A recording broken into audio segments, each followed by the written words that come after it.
Well, let's go straight to it. Let's have a look and see who is in my green room tonight, OK? My first guest is an Oscar-winning writer, a fantastic actress, and as English as crumpets on the lawn. She is the wonderful Emma Thompson. There she is.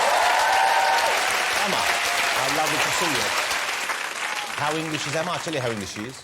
If she were a meal, she'd be a lovely Devon cream tea. If she were a game, she'd be cricket on a village green in Sussex. If she were a car, she'd be a Morris Oxford with a walnut dash. If she were a drink, she'd be a pint of Stella Artois, which is brewed under licence in Uxbridge. That was a long way to go for a joke at the end there, wasn't it? It's Emma Thompson, ladies and gentlemen. Thanks for joining us, Emma. Lovely to see you again. Now, my next guest is clever. He's very, very clever. He's very, very, very, very clever. Oh, he's clever. He is a physicist and the presenter of the fantastic BBC Two series Wonders of the Solar System. Have you been watching that, ladies and gentlemen? It's a fabulous show. He is Professor Brian Cox. Where is Professor Cox? Lovely to see you. Wonderful to be here. Thank you for joining us. Brian is one of a new generation, let's face it, making science sexy. Ladies, he can turn you on, and if that's not working, he can turn you off. Then turn you back on again and reprogram you. It's working for me. But never mind Professor Brian and all his made-up space stuff, because we have an actual time traveller with us. We have the new Doctor. I'm very excited. Here he is. It's Mr. Matt Smith. Hey, Matt. Here he is. There he is. They've let him out. For one night only. The new Doctor. Now, for those of you who don't know, the Doctor has to regenerate every few years to refresh and replenish the powers originally granted to him on his home planet of Gallifrey. That's basically the science, isn't it, Professor Brian? That's exactly right. Thank you very much indeed. Well done. You can come every week and I'll just refer to you and say, is that right? That's correct, Jonathan. I'm very excited, Max. Now, we all like a Scotch egg, don't we? Do you like a Scotch egg? I bet you do. I like... Doesn't mean anything. I like the normal ones, but I tell you what I really love. Have you had those little mini ones you get, like, at kids' parties? I love that. I love it. I used to love it when my kids were small. You go to a party and I could eat them all. I would eat all the mini Scotch eggs. I would push small children out the way for these Scotch eggs. I find myself occasionally, if I'm driving around and I see a balloon on someone's gate, I'll go in, pretend I'm picking someone's kid up, just so I can eat someone else's mini Scotch eggs. So, when I saw a recipe for the biggest Scotch egg in the world, I thought we have to give it a go here on the show. So we've got the ingredients, we've attempted this. Now, first of all, if you want to try this at home, you need one of these, which you've read about. They have these in some supermarkets now, this time of year. This is an actual ostrich egg. It's kind of, I find it kind of unsettling. Partly because it's a giant egg and partly because you know where it's come from. You know what I mean? So there's your ostrich egg right there. And you boil that for an hour and a half, believe it or not. And then you cover it with 2.5 pounds of sausage meat and breadcrumbs and deep fry it. And you end up with a beauty like this. Oh, that's horrible. I pulled off the paper. There was a fly on it. There was a fly on the Scotch egg. That's horrible. Oh, there he is. Get away from my egg. You cheeky little fly. Look at that. Hey, I'm like a really low-rent Kestrel person, aren't I? This confirms what many have suspected, that I'm a real-life St. Francis of Assisi. Or that I smell of shit. Either way, the fly can't get enough of me. Look at that.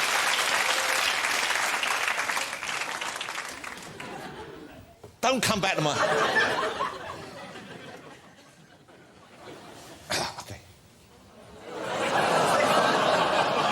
That's good, isn't it? Eh? I've got to try some of this. I'll cut it right in half so you can see it's a real egg. Yeah? We've actually made this genuinely with those ingredients. Oh, you know, it's got that spongy, sausagey feeling on the outside. Oh, Jesus, look at that. Look at that. Look at that. That's pretty clever, isn't it?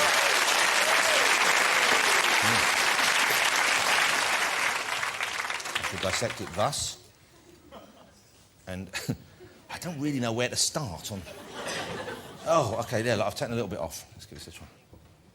Oh, Jesus. There's a lot here. You know what, though? I could for a dare, eat all this.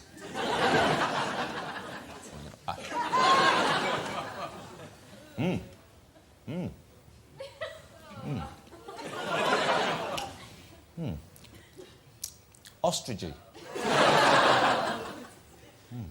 Do you know what, though? It's not bad. It does taste like a Scotch egg. But I fancy some more party food now. You know, when you have this, I fancy like one of those sticks with the cheese and pineapple on. Unfortunately, I have one here as well. Just for this occasion that we made up.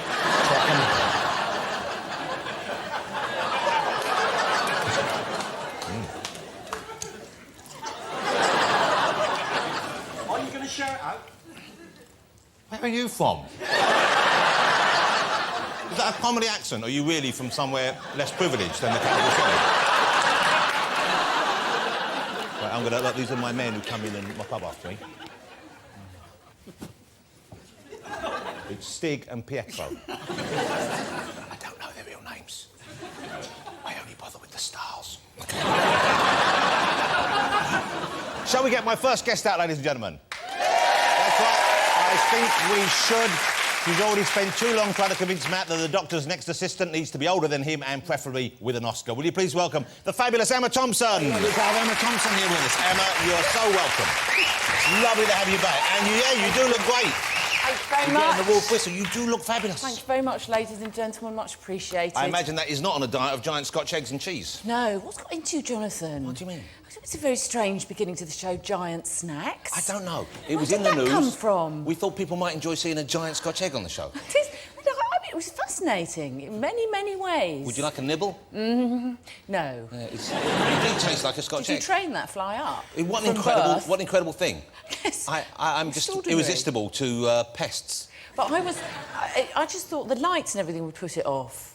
You know, and the audience. He's a studio There was fly. no shame, there was no sort of sense of nerves or anything. It was just totally calmly walking around on the table. I think they come in from Alan Titchmarsh's studio next door.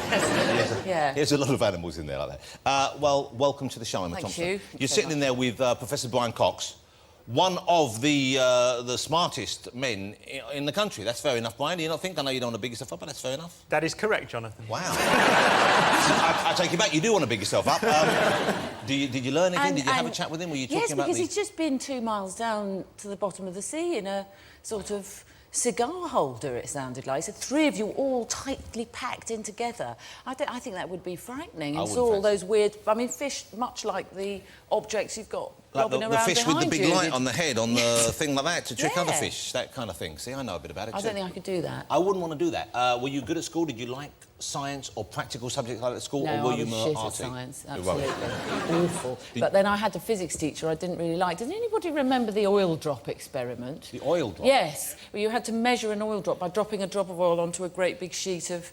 You know, that was the only fun bit, because you could just shower the whole place with oil and water and slide up and down the laboratory. But you That weren't was one good for fun. the equations or the mathematics? No, I'm rubbish. I'm rubbish. So when Guy brings home maths homework back, I'm just... Suddenly I go fantastically blonde and... It's got harder than it used to be. Because Guy is your daughter. She's what? She's 10 now, 11? She's 10 years old now. Yes. And so is she showing an aptitude in those areas that you didn't have then? She's better at it than me, yes. And what But do you... that's not tricky. No. I find it really hard helping with the homework. Yeah. For you now. He's on your hair right now. Look, I've got... Is he there? Is He's he on there? your head. He is on your head right there. So weird. Well, we need to get rid of this fly. I don't think you should. I think he should be allowed to appear on the rest of the show. Because I do honestly think that there's something about it. You know what? What if it...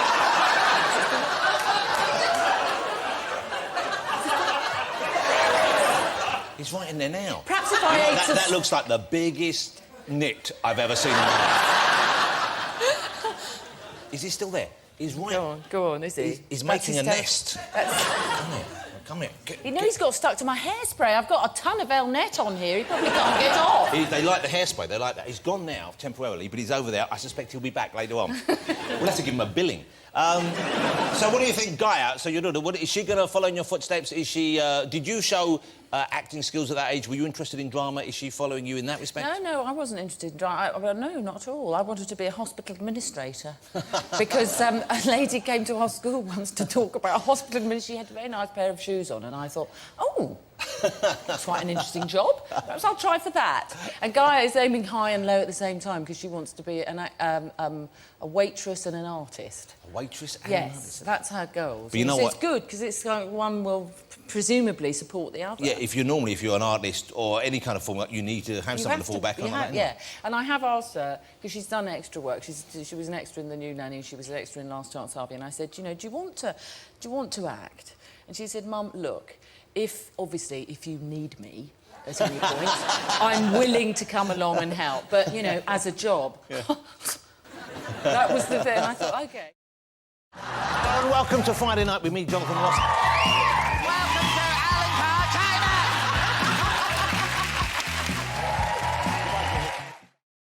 Because it's you're a very close family, aren't you? It's not just the younger generation, but also your mum lives in the same street as you. Yeah, she lives opposite. That's in the street opposite. And that must be a lovely setup. That's great having that. How nice. It is lovely. Do you presumably have keys to each other's doors, that kind of thing? Yes, absolutely. Is there does she have to knock or cough before she comes in case... Yeah, we're shagging in the front room or something. That actually hasn't happened, but we've been together for a long time. You know, and after a while you just sort of think, do you know what? Bed's actually really the most comfortable place. You know? Let's leave the kitchen table for now because all slightly sore on the old... Oh, OK, never mind. You don't do that. So, no. But it's what a lovely close family network, and what a nice thing for you to rely on, to have around you. Yeah, it's great. It's great. Mum tends to put Guy to bed at night and everything, so it's very nice. So you've got 3 generations lying in the bed, all reading Peanuts cartoons. Oh, that's sweet. It's nice. Let me ask you about Nanny McPhee. It's not and is it and the Big Bang or just the Big Bang? And the Big Bang. The Big Bang. OK. Here's a role which you kind of created for yourself. I know they were based on books that you loved as a child, but you wrote the screenplay, the first film and this one. You credited yourself. Was it fun getting back into that character, getting uglied up again or uglied down again, whatever you would say, for that role, going back into a role you created on screen? Yeah, it was. I liked it. She's a very strange personality because when I'm in the full makeup and come on set, all the crew, you know, very sort of morning Nanny McPhee, morning Nanny, you know, if there's a fag on, the fag goes out, you know, the sandwich put around, morning Nanny McPhee. If I'm coming on just as me, you know, it's morning Nanny, morning Nanny. She's got a very sort of powerful, baleful presence. Were you worried that the second film might not live up to the first film? Because the first film was so... I really adored it, and you know that. It's always difficult going back, it's always difficult making a sequel. Were you concerned? Yeah, absolutely. But I thought I could make it better. I thought I'd learnt so much from the first one. I thought this next one should be tighter, it should be more... And I'm really pleased with it, actually. Great people to have in the film with you. I'm assuming that they want to work with you, they know who you are, but when you make a call to someone like Oyster fans who you wouldn't necessarily think will be in a movie like this, and then when you see him, and it was a surprise to me to see him in it, it was a very welcome surprise, that must be exciting that they want to do this kind of project with you. Yeah, but particularly Reese and Bill Bailey, because they're so rock and roll, you know. Yeah. But they love the script, so... Bill doesn't look very rock and roll there, I'll admit. There was a responsible... I know. Oh, God, I worship him. It was very difficult having him on set, because every time he walked past, I just threw myself to the ground in a spontaneous act of worship. You know, Bill, I love you! Well, he is a brilliant, funny man. There, he looks like he's more worried about the new tax on cider, of course. Why did you set it in a different period? Because the first one is when? It's an Edwardian period? Is it just around Edwardian times, because I wanted a completely new story. I worked out while I was doing the publicity for this one that actually it's a Western. When I was little, I used to love watching... Do you remember The Virginian and High Chaparral and all that lot with my dad? And we used to love watching these things. And I suddenly realised that I identified with those characters and with Clint Eastwood and with, you know, Shane, all that lot. And Nanny McPhee is exactly that. She comes in to a situation, stranger from outside, you don't know where they've come from. They sort it all out using unorthodox methods, and then they either leave or die. That's absolutely It's a Western. Yeah. And so I realised that that's the form that's influenced me much more than the sort of Bedknobs and Broomsticks, Mary Poppins types films. It was Western. I can see that she's like the nanny with no name. Yeah, exactly. Which is also a bit like Doctor Who, in a way. That's the structure of Doctor Who. Each episode he appears and then he does stuff and then he goes away. And not just you and Mr. Fans and some other good people. Also, Katie Brand, who's fabulous in it. I know, she was on last night. She was great. Who's the young actress in that with her? Sinead Matthews. Brilliant, they're brilliant. Fab. And what a weird... this wasn't based on one of the Nanny books. This is all original. No, this is all new. It's all new. Now, explain their characters, because that's a very strange, quite dark element. Well, you know, it's set during the Second World War, and during that war, as you know, women took over all the jobs that men couldn't do because they were away fighting. And I thought, well, if that's the case, then the black market must have been run by women as well. So all the heavies involved in that gambling side of things that all carried on while the war was on must have been done by the women. So Topsy and Turvy are just hench women and hit women, you know, taking over from where their husbands/fathers have left off. Well, it's a brilliant idea, and also it's great seeing it set in that period. It must have been exciting making it in, the Second World War period, because there's so much going on, but also the clothes look so great, the cars look so great. Yeah. I went to see my kids, and even though my kids are getting a bit older, they still enjoyed it, because there's a lot of quite... It's not adult humour, but it's quite grown up. It's quite sophisticated humour. Well, you know, it's really a homage to my dad and to the Magic Roundabout and to the fact that, you know, he'd include in these tiny little cartoons for kids phrases like hoist with your own petard, you know, and get letters from mothers saying, how dare you use phrases like that and thing for children, they're never going to understand it. And he'd say, but why would you write differently for children? They're just people who haven't lived as long as we have. What's the point of talking down to them and designing something that isn't something that's going to please you? I have to write something that makes me laugh, that I like, and then hope that everyone else is going to like it. Well, I think they will. Emma, just in case you're wondering, is a married woman. Yes. She's spoken for. It's a very handsome and talented young actor, Greg Wise. There they are together. Who I notice is going quite silvery on top now. Yes. But looking very distinguished. He went white quite young, which he insists is as a result of living with me. But actually is genetic, I believe, because his father did the same thing. Did you met on a film set, didn't you? Did you meet on... Sense and Sensibility. Sense and Sensibility. We did. And is it true that it was predicted that you were told in advance that you would meet your partner? No, what happened was Greg had a mate who was a bit witchy, you know, and looked into whatever she looked into, some crystal ball or other, and said, you are going to meet your future partner on this film. So he came on set, all very excited, looking around, thinking, well, who's free? You know, and it was Winslet, of course. Kate Winslet. So he assiduously courted Winslet for weeks on end, taking her to Glastonbury stuff. She didn't take to it at all, because she's a modern and he's a hippie. You know, he was like, oh, look, these crystals are really interesting, aren't they? She's going, oh, God, where's the nearest pub? So it didn't work at all, and then it turned out to be me. How nice. That's lovely, though, isn't it? Yeah, it was. It's but you want to watch out, she's back on the market, so maybe you'll go have another crack at it. We shouldn't really laugh at that, should we? Why do I laugh? Huge laugh. Honestly, so she's lovely. shame. Hey, so nice to see you again. You too. Ladies and gentlemen, the fabulous Emma Thompson. Thanks, darling. I'll see you. Bye, darling. The book. Emma Thompson, ladies and gentlemen. Please welcome the main man responsible, Professor Brian Cox. You know what's so weird is no one would be talking about D-Ream at all anymore unless you'd been the keyboardist. I might have known, you know. I thought, what are they going to play? And I thought it's going to be... Of course things going to get better. Of course it has to be that. But it is, you know what, I suppose people find that surprising because they don't think people who hold positions like you do currently, and they don't think people who have the kind of, you know, the mental faculties you do, to have ever had a previous life. Normally it's, you know, it's a very, you know, focused, boffinish, nerdy life, and then not someone who's been on stage dancing around on top of the pops. Yeah, and, you know, I mean, because I took about 5 years off before I went to university, so 18, got my A-levels. I can be sensible now and say kids, because it's really true. If you get your A-levels, you can pretty much do what you want for a while. So I joined a rock band for 5 years. And is there a kind of presumption that scientists should look a certain way, professors should look a certain way, and the fact that you don't, people find that curious at best, off-putting at worst? You get, you know, on Twitter or on the web when you get feedback from the shows, and people do tend to put young man after their comments, and people... So I'll tell you, I didn't agree with the colour of Saturn on that graphic, young man. You know, it's like I'm 42. You know, but I do get a bit of that. Well, you're very youthful looking 42, yes. And that's because, we'll find out more about this later on, you've travelled through time, I believe. Yeah, we all do. Yes, we do travel through time, and is it possible one day, and I know you've dealt with this in the theoretical realm, that we will actually physically be able to travel through time in a direction of our choosing? Do you know, you can travel into the future at any speed you want relative to other people. So it just depends on how fast you're travelling. Well, but would I be able to see? But if the future hasn't happened yet, or has it happened? That's a really good question because... Hold on, that's a first. Let's enjoy that. It's taken us 11 years, but we've got there. I'm off, my work's done.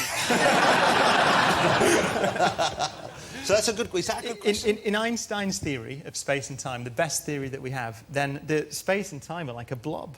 So really, there's no sense in which the future unfolds. It's there, and we're travelling into it at the moment. Now, that might not be right, but it's the best theory we have of space and time at the moment. What is the universe made of, to the extent of our knowledge? Because there's a very large proportion of it that we can't identify. Is this correct? We now think that something like 96% of it is made of something else other much. than this. And every star... And remember, there are 100 billion galaxies we can see in the universe, in the observable universe, each with 100 billion stars in it, like our sun. Headache. That appears to be about, 4% of the stuff in the universe, which we've discovered in the last 10 years. But the rest is It's a bit embarrassing for fundamental physics. So you don't... 96% you don't know of the what universe is something else. Is this because it's not matter in the way we understand it? It's not this stuff. It's not stuff that shines in stars or galaxies. It's something else. So we call it dark matter, and there's some other stuff around called dark energy. And that's what we know about it, basically. It's got a name, and that's about it. And if you go down to the quantum level, of course, this is the same as this is the same as that, isn't it? Is that right? That's right. Oh, that's hard. This is very good. It's really hard to understand. It is, but I think that it's... most people I meet are interested, genuinely interested. And I think actually that image of science being difficult is a problem that we need to get over, particularly for kids. It's not that difficult. I mean, I'm no cleverer than you. I can't believe I said that. I'm not. I'm no cleverer than you. You can't laugh while you're saying it. There's so many questions that I'm sure people put you on a regular basis, but these are the kind of layman's questions about the universe and about space and time. I'm sure I would have thought the question about what happened before the Big Bang must be in the top 10 right there. The other one must be, is there life on other planets? Will we encounter it, say, in our brief time on Earth? Yeah, and I would say, I mean, the last episode of Wonders is about this, life in the solar system. And over the last, let's say, decade or so, we found water everywhere, liquid water. And we never thought there was before. We never thought there was water. I think they suspected there might have been on the moon, but they thought there was none on Mars, did they? Frozen. But we found, for example, there's a moon of Jupiter called Europa, which is about as big as our moon. And it's got a frozen ice surface, because it's very cold out there, 500 million miles away from the sun. But it's got a liquid ocean underneath it, which is probably about 100 kilometres deep. So fish and stuff we might find? It means there's more water on that moon than in all the oceans of the Earth put together. Once again, big headache time and for me. But will there be fish in there and well, there could be microbes. Many people think there will be at least microbes around. And the big question is, are they different or the same from the ones on Earth? Has life evolved? All right, that's fine. But listen, never mind that. Yep. What we want to know, though... life. Microbes don't count. We want things with arms, eyes... I know. Guns, hats. That's what we're interested in. Microbes would be a start. No, they would. Microbes! But it would mean that our planet is not the only place in the universe where life has evolved, which would be a massive discovery and potentially within our lifetime. But isn't that a given? Well, no, because we've only found one, and you can't make assumptions about nature. Well, we haven't found one. We are one, is what you mean. Well, yeah, so there's this planet which has life on it. And until you see it somewhere else, any form of life, then you just don't know. Yeah, but you know it's there, really. I mean, I know it's there. We could save a lot of money. But we don't need to bother. I don't need you to find a microbe. I'm telling you now. There's some microbes out there on one of those planets. Probably that big one with the water you were talking about earlier. Do you know they can move around in space, though? We sent some space probes to the moon before the Apollo astronauts went there. And they brought a camera back of one of them. And someone had sneezed in it when they were assembling it. So it had flown to the moon, sat on the moon, been brought back by the Apollo astronauts. And the cold virus, the viruses, the bacteria was still there. And they were still alive. So they came back to life. So they survived That's on the terrifying, moon. though. That is like a science fiction movie. It's like the Andromeda strain. Yeah, so the microbes could travel through space. So is there a cold virus coming from that big moon planet now? There's a theory that life on Earth was seeded by microbes from comets and things hitting the Earth back in its past. So it didn't start here. There's a theory that it could have started somewhere else. The Big Bang on Mars could have been else. someone sneezing. No. You can't say You no. can't extrapolate There's from no what I point just said saying, to that. I can, and I will. You will. And if you sit around for much longer, you're going to have more of this sort of bullshit. So you might as well just relax, loosen the belt, kick off those shoes, get rid of the join in. God sneezed. Are you agnostic? Are you an atheist? What, do you have any? Do you want to have a faith in the unknown, or is science your God? Yes, it is in the sense that I'm comfortable with the unknown. That's the point of science. There are places out there, obviously billions of places that we know nothing about, and the fact that we know nothing about them excites me, and I want to go and find out about them, and that's what science is. So I think if you're not comfortable with the unknown, it's very difficult to be a scientist. So I don't need an answer. I don't need answers to everything. I want to have answers to find. Well, that brings us to the giant Hadron Collider, the large Hadron or as I believe Collider. it's known in science terms, the death machine. Don't eat that. Knew you'd start talking. That's what I heard. That's what I heard for some scientists I met in a bar. Do you know in the Telegraph the other day, they actually had a title in it, and it finally said the spelling mistake everyone's been waiting for: Large Hadron Collider. and do you know what? Stephen Fry, of all people, sent me an email going, "Yes!" It was so juvenile, and it was the Telegraph. Okay. Telegraph of all Most things. people have a rough idea. We have a rough idea of what it is, where it is, what it's doing. But if you can clarify for us, this is a huge, I believe, it's a huge underground tunnel in a big section. It's near Geneva, is that right? It's Yeah, somewhere out there. that's 21 kilometres in circumference, Wow. and it's below the surface of Geneva. How far below the surface of Geneva is it? About 100 metres. So it's a long way down. This is the inside of one of the tunnels, Yeah. I believe, which I think I saw something similar in Doctor Who with some Cybermen running down a while ago. So they all look pretty samey, don't they? And in there, and can you still go down there, or is it now radioactive? It's working now, so there's radiation in there now. And so this is are these protons or neutrons going out there? Protons, the nuclei of hydrogen, and we accelerate them around there to 99.999999% the speed of light. So can you go to the speed of light? No, just below. If you've got no mass, you can go at the speed of light. But So because they have a heavy, tiny amount of mass, they can't actually get to the speed but of light. 99.999999, that's 11,000 times a second they go around that ring. Wow. And then we can collide them together, and we collide about full power, 600 million every second. When you together. say come together, this is where there's more than one going round in each direction. Yeah, millions, billions. So you're banging loads together. Yeah, there are beams of them, which are actually, when they collide, they're about the diameter of a human hair, and they have the energy of an aircraft carrier going at 30 miles an hour. Wow. And you cross them, and in those collisions, you recreate the conditions that were present less than a billionth of a second after the universe began. Just after the sneeze. Now, when they...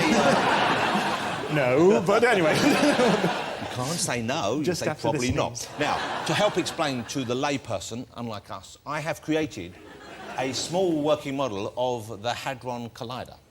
And you can perhaps join with me. Who knows, we may make a discovery here. Will you please bring on Mini Hadron?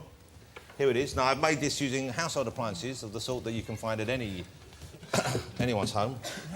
And we get sent a lot of stuff into the show. Some of them are adult products. I've incorporated as many of those as I could find on as well. I know what they are, but I mean, what actually is it? I don't know. It's a radio, I believe. Is it a radio? In the shape of lovely boobies. This is turns it on. This is a personal massage unit that was sent in. And we see now, and if you want to do the protons on that side, I'll do on this side. Where do they go in? And they're going to hit down there. Well, this was off a rabbit. Okay, here we go. I'm broke. Oh no, there we go. Look, is this in any way scientifically useful to you, Brian Cox? I actually think we've wasted our money. That we could have just done it with this. It's a bit big as well. It goes through Madrid and Rome and... Yeah, it's London. a bigger Hadron Collider. This is my scale rate.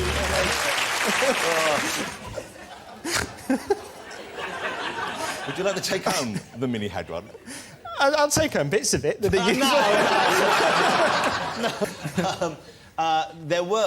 There was speculation, there was some panic mongering that went on when the Hadron Collider was announced that you were going to start operation, that it would be the end of life, possibly, potentially. There was a chance that things might happen that, because it was unknowable, then maybe it would be the worst case scenario. I mean, it is a complete...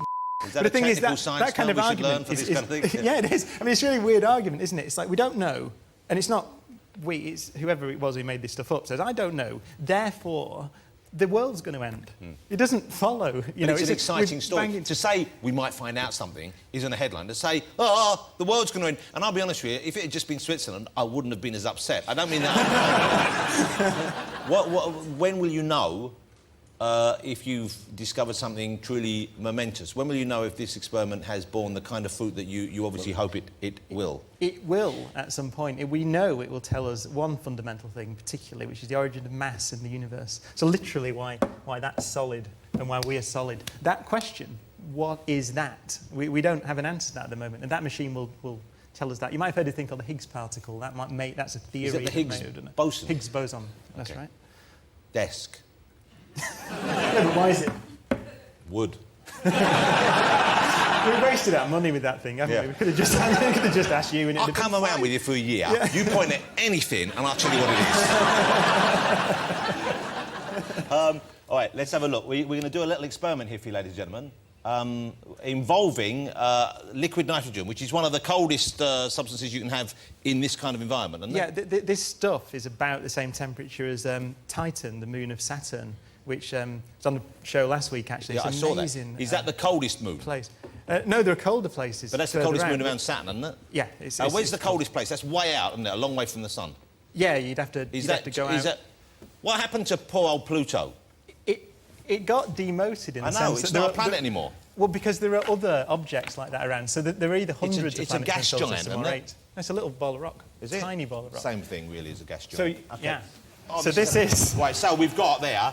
Don't try this at home if you can find it. So if I was to put my finger... Don't try this at home. It's liquid nitrogen. If I put my finger in there, this would freeze my finger, wouldn't it? Yeah. Ooh, but I'm sort of... It's minus... It's minus 190 But I'm sort of tempted to put a finger in, because I don't believe it. Right. So if this was my finger, this is what would happen, yeah? Yeah. Where did you get this sort of stuff from? Science shops. Science shops, yeah.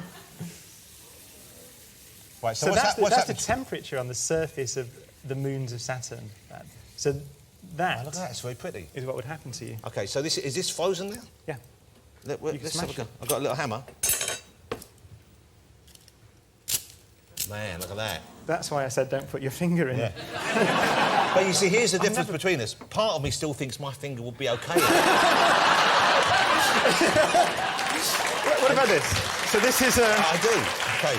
That's an egg. You can't fool me. So let's pop that in there for a while. Would this be cooked like a boiled egg? Well, it's freezing it. But, I mean, I think the amazing thing is this is what it would be like if you went to the moons of Saturn. I'll get it out. Don't do that. I don't trust... I'm kind of... Brian, if I did it quickly, I think it's the 10-second rule. It's like germs. I know I'm not responsible for you, but I think you're mad enough to do it. I'm genuinely worried. How can it be that cold? Did you see what happened? I'm just going to pop in a little bit. Look. How can it be that cold? What about a banana? What about a banana? Let's put the tomato in there as well. We're breaking every possible regulation. Well, that was cold. There might be something in this science lab, after all. That was colder than I expected it to be. It's minus 190 degrees. That would be it then. That was colder than anything I've touched before. And I've shook hands with Jordan. That's the joke. Look at that. Hold on, no. Let's enjoy that. It's a totally frozen cherry tomato. Where else can you see this kind of thing? Well, Jesus! In what way was that necessary or scientific? I don't want to pick it up now. I've got to get the... Why don't you want to pick up, you big baby? It sticks to my hand and I never got to get it off. I don't know what's happening to this banana. Look at that is a rock-hard tomato. Eh? What are we proving with this, exactly? The demonstration is that it's remarkable. There are worlds. Titan, the moon of Saturn, is that cold, but it's got lakes and rivers and rain on its surface. Wow. But it's lakes of methane. Do you think, Brian, there might be life forms watching us even as we speak? Well, those... we're not on our own. All right. No, but, Brian, remember, have you seen, like, on Star Trek and these sort of things, where they go to a planet and they're... Because we're silicon, aren't we? No, we're carbon. Oh, right, Jordan. We're carbon. We're carbon. Think about something else. Could there be a silicon life form? It's a good question. Yes.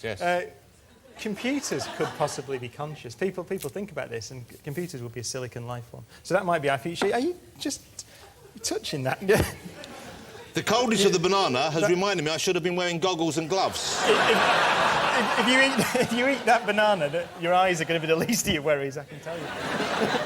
This is the most fun I've ever had with liquid nitrogen. Here we go, this egg's done now. This egg's done now. That is that really... Hold on, don't splash it. We now know. It's the most lethal liquid on Earth. Here we go. So that's what an egg would be like on tight. Can I...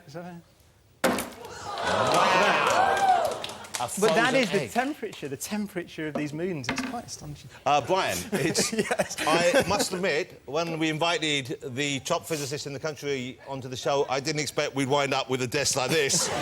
A frozen banana, some roses and a broken egg. However, it's been fabulous. I could talk to you all night. What a fabulous series. Brian, great to see you again. Thank you so much. Mr. Brian Cox, ladies and gentlemen. Thank you.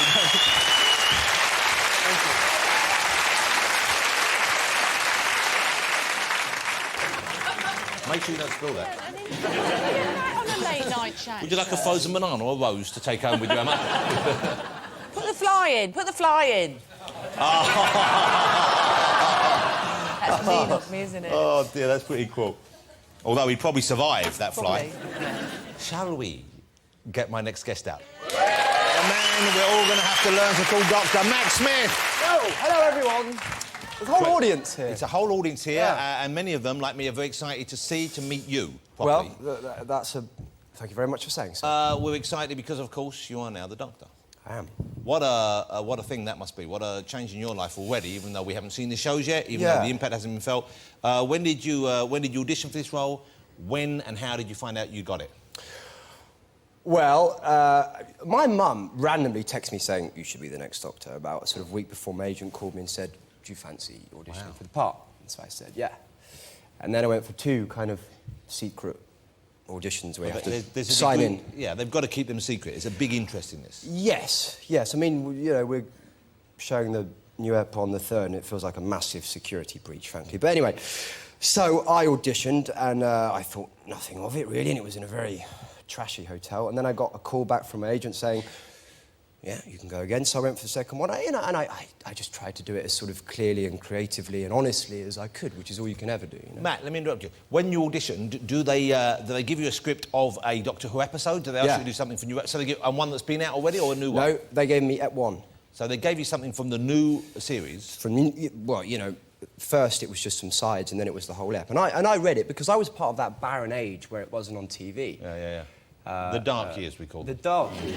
What were they doing, right? Come on, it's Doctor Who, it's the best. Anyway, I digress. Anyway, so I got the part, and then I found out, and then, of course, I couldn't tell anyone for 3 months. So they told you had the part, and you couldn't tell anyone? You couldn't even tell family? They didn't want you to tell friends? I friends? told my mum, my dad, and my granddad. I told them on Christmas Eve, and you know, he was very excited, and my sister.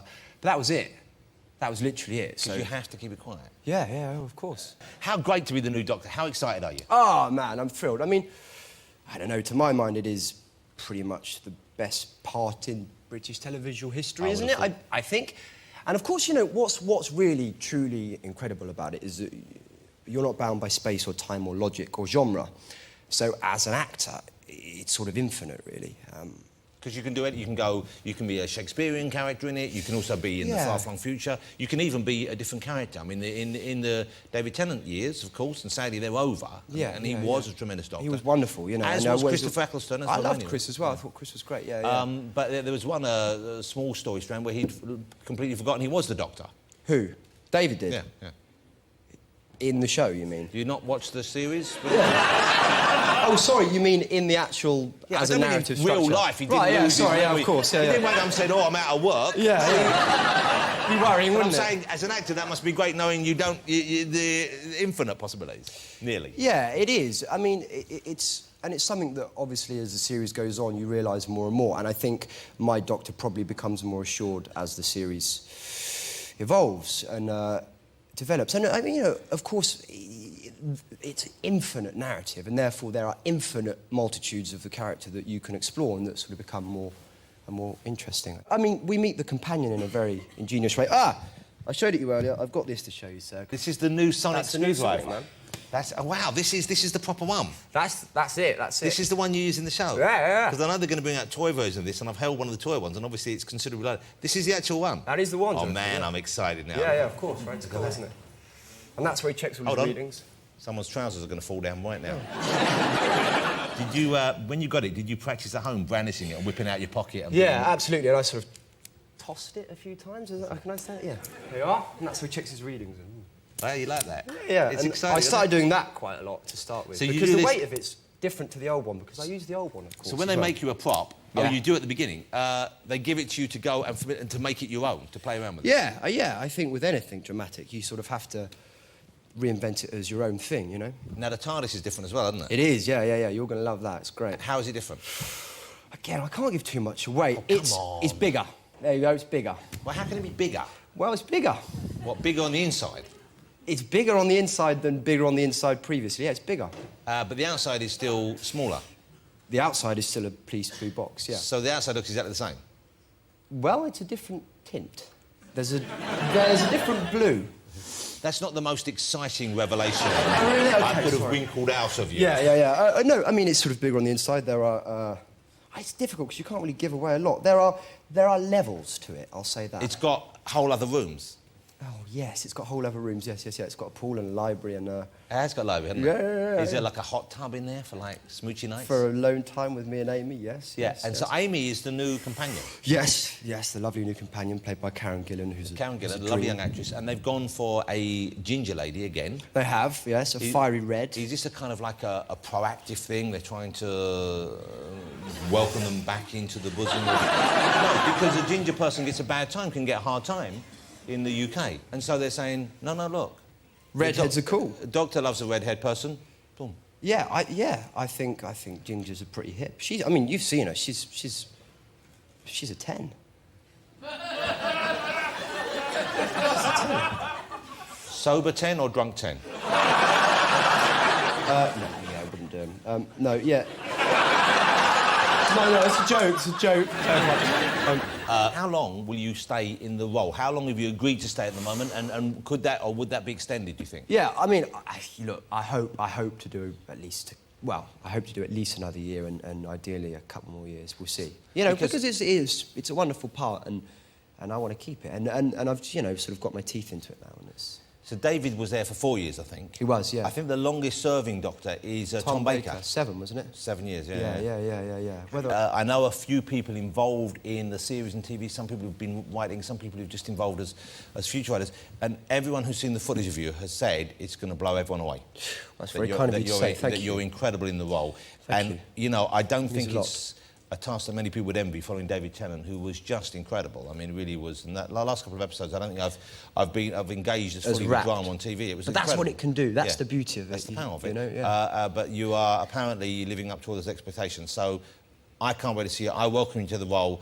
I hope you have a tremendous time doing it, and I'm sure it's going to be an exciting new time for everyone who loves the series. Ladies and gentlemen, Mr. Matt Smith. Thank you. Thank you, Jonathan. Cheers. Thanks to all my guests tonight. Matt Smith, of course, Professor Brian Cox and Emma Thompson.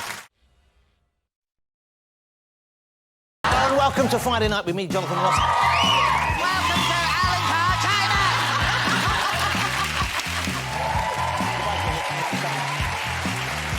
Oh, Jesus. What about mine, don't? Oh, I've just been... Oh. Don't patronise me, Alicia.